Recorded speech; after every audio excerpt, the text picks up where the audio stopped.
ರುಚಿಗೆ ಸ್ವಾಗತ. ನಾನು ಮಶ್ರೂಮ್ ಬಿರಿಯಾನಿ ಮಾಡ್ತಾ ಇದ್ದೀನಿ. ಬನ್ನಿ ಹೇಗೆ ಮಾಡೋದು ನೋಡೋಣ. ಫಸ್ಟ್ ಬ್ಯಾಡಿಗೆಯನ್ನು ಗುಂಟೂರು ಸ್ವಲ್ಪ 10 ನಿಮಿಷ ನೆನೆಸಿಟ್ಕೊಂಡಿದ್ದೀನಿ. ಅದನ್ನು ಚಿಲ್ಲಿ ಪೇಸ್ಟ್ ಹಾಕಬೇಕು. ಅದನ್ನ ನನ್ನ ಮನೇಲೇ ಈ ಥರ ನೆನೆಸಿ ಅದನ್ನು ಒಂದು ಸುಳ್ಳೆ ರುಬ್ಕೊತಾ ಇದ್ದೀನಿ. ನಾನೀಗ ಶುಂಠಿ ಹಾಕ್ಕೊತಾ ಇದ್ದೀನಿ.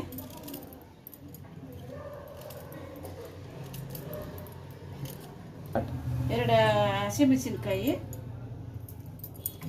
ಸ್ವಲ್ಪ ಬೆಳ್ಳುಳ್ಳಿ, ಸ್ವಲ್ಪ ಪುದೀನ, ಸ್ವಲ್ಪ ಕೊತ್ತಂಬರಿ, ತೆಂಗಿನಕಾಯಿ ಒಂಚೂರು,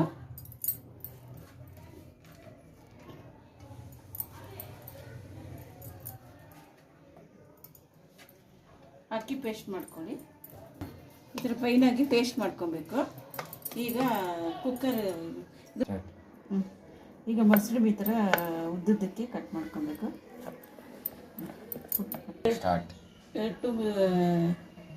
ಎಣ್ಣೆ, ಆಮೇಲೆ ತುಪ್ಪ ಒಂದು ಅರ್ಧ ಸ್ಪೂನು.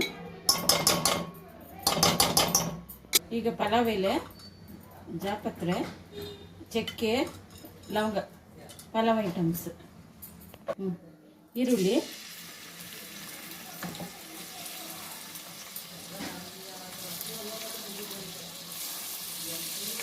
ಸ್ವಲ್ಪ ಈ ಥರ ಬ್ರೌನ್ ಆಗಬೇಕು.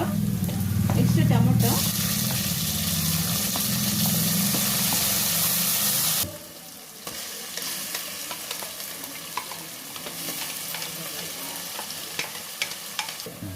ಧನಿಯಾ ಪುಡಿ ಅರ್ಧ ಟೀ ಸ್ಪೂನು,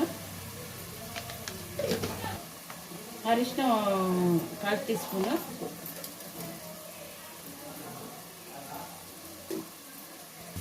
ಮಶ್ರೂಮ್ ಹಾಕ್ತಾ ಇದ್ದೀನಿ. ಈಗ ರೈಸ್ ಹಾಕ್ತಾ ಇದ್ದೀನಿ. ಸ್ವಲ್ಪ ಕೊತ್ತಂಬರಿ, ಅದೆಲ್ಲ 1 ಗ್ಲಾಸ್ಗೆ 2 ಗ್ಲಾಸ್ ನೀರು. ಇಲ್ಲಿ ಕುಕ್ಕರ್ ನೀರಿದ್ದು 3 ಗ್ಲಾಸ್ ನೀರು ಹಾಕಿ, ನಾನು 2 ಗ್ಲಾಸ್ ಹಾಕಿಗೆ 4 ಗ್ಲಾಸ್ ನೀರು ಹಾಕ್ತಾ ಇದ್ದೀನಿ. 3 ಕುಕ್ಕರ್ ಕೊಟ್ಟು ಮುಚ್ಚಿ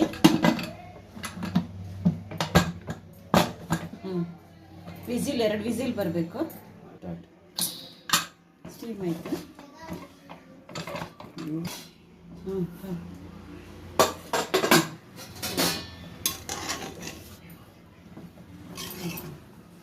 ಸ್ನಾನದ ಬಕೆಟ್ಗೆ ಸ್ವಲ್ಪ ನೋಡಿ, ಮಶ್ರೂಮ್ ಬಿರಿಯಾನಿ ಮಾಡಿದ್ದೀನಿ.